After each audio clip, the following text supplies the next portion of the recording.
Бектенбай көшесі 78-ші үй, 2000 жылдан бері тұрдым. 2024 жылы қазір саттым. Октябрьдің 13-і бүгін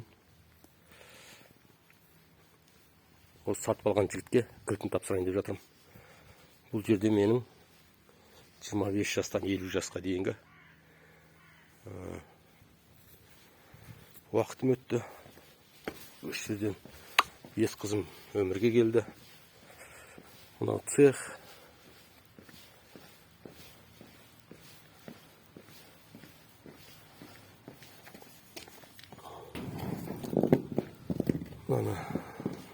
Не дейді?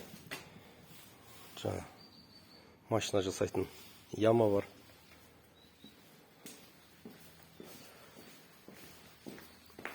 Мына жақта газ өткізіп қойдым.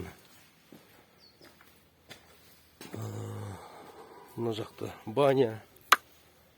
И осындай жерде мен 25 жыл тұрдым.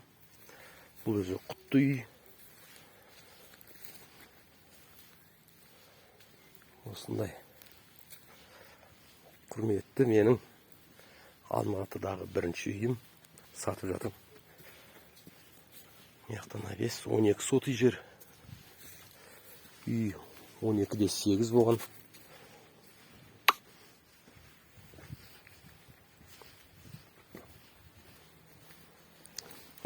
Бұл үйде менің 5 қызым өмірге келді. Үйінші. Бәрі пол, стена, бәрлігі ағаш. 95% ағаштан жасалған үйлер бар.